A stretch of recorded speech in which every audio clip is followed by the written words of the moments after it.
c'est une vraie politique transversale qui est menée sur à la fois la commune, mais aussi l'intercommunalité. On a une administration partagée et qui, en particulier, a un service urgence climatique développement durable qui travaille de concert sur à la fois la sobriété, les énergies renouvelables, l'économie circulaire, la biodiversité, et tout ça avec une stratégie qui a vocation à répondre à la fois aux enjeux et en même temps à mobiliser l'ensemble des services, l'ensemble des élus et l'ensemble de la population. On a travaillé sur une balance énergétique du territoire, ce qui nous a permis de voir d'ailleurs combien nous dépensions à l'époque, 2018-2019, en matière d'énergie, tout confondu.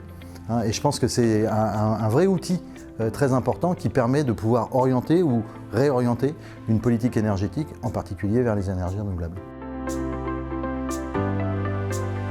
Si on veut vraiment que ça fonctionne, il faut que nous ayons 4 approches qui sont fondamentales. La première, c'est qu'il faut une vraie volonté politique. La deuxième, c'est qu'il faut une stratégie. Elle doit être identifiée sur le territoire. La troisième, c'est qu'il faut des actions concrètes et visibles, y compris pour les citoyens. Et la quatrième, c'est qu'il faut des agents et des agents de qualité. Un exemple parmi tant d'autres. J'ai la chance d'avoir un économe de flux sur le territoire. Il nous fait économiser régulièrement des coûts de fonctionnement, ce qui pour une collectivité est très important, parce que le fonctionnement c'est tous les ans. C'est aussi permettre à un territoire d'abord de se prendre en main, d'abord d'avoir une envie de pouvoir faire les choses, de pouvoir les structurer, les organiser. Et en ce qui me concerne, je défends un concept que j'ai d'ailleurs rédigé dans une tribune sur l'écologie redistributrice. Et je pense que si on veut vraiment apporter des réponses qui soient visibles, concrètes, précises pour les citoyens, il faut aussi qu'il y ait des retours financiers. C'est la raison pour laquelle, à la fois sur l'énergie, l'autoconsommation collective par exemple, c'est un outil qui nous permet de pouvoir renvoyer auprès des citoyens, puisque localement, on achète sur un marché local à moins cher et donc on profite d'une énergie qui est moins élevée.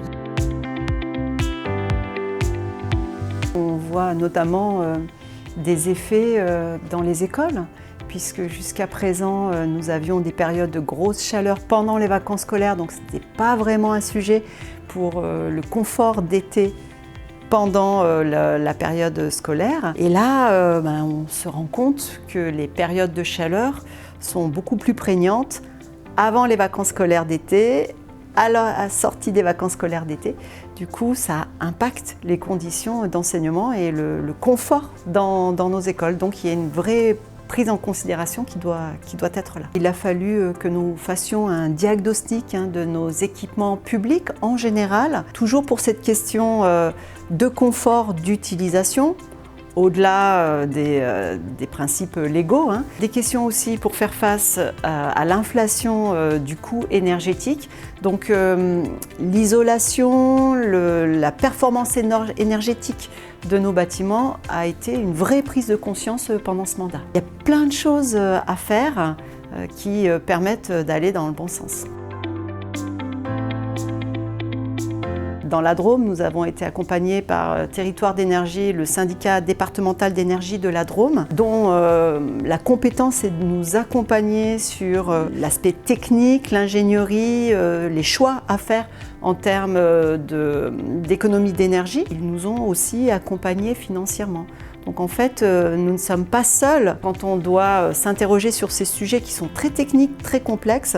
On peut se faire aider par nos syndicats d'énergie, en tous les cas c'est le cas dans la Drôme. Tous les départements ont un syndicat d'énergie, donc il faut se rapprocher de son syndicat d'énergie et voir comment est-ce qu'il peut accompagner les communes comme les nôtres dans ce processus d'économie d'énergie.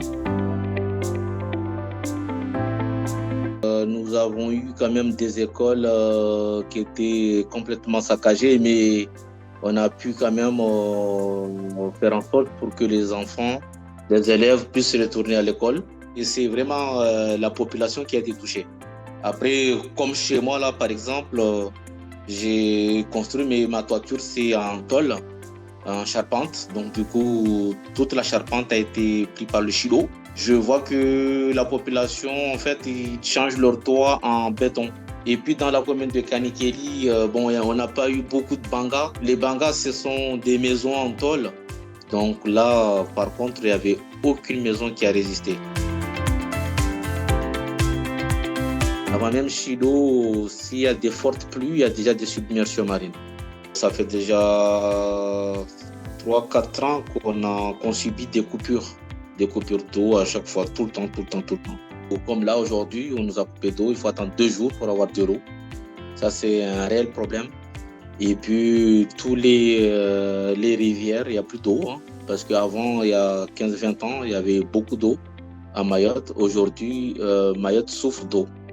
Il y a eu des études pour faire des usines de dessalement en grande air, parce qu'il y a une usine de dessalement en petite air, mais qui n'est pas assez suffisant pour alimenter une partie de la population.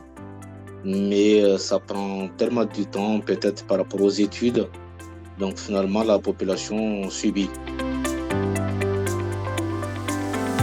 Jusqu'à aujourd'hui, il n'y a aucune action au niveau du territoire mahorais.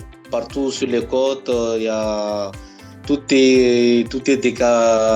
est cassé. Mais sauf que au jour d'aujourd'hui, il n'y a pas un accompagnement fort de la part de l'État. Le message que je peux passer, c'est d'abord de remercier les autres collectivités, parce que aider les gens dans la difficulté, sur la distribution de l'eau, aide alimentaire, tout ça, on a ressenti ça. Les Mahorais ont le sentiment d'avoir été aidés par rapport à ça. Mais par contre, aujourd'hui, qu'est-ce qu'on doit faire? C'est protéger les Mahorais. Si on ne fait pas le nécessaire, le maximum, ça restera toujours comme ça.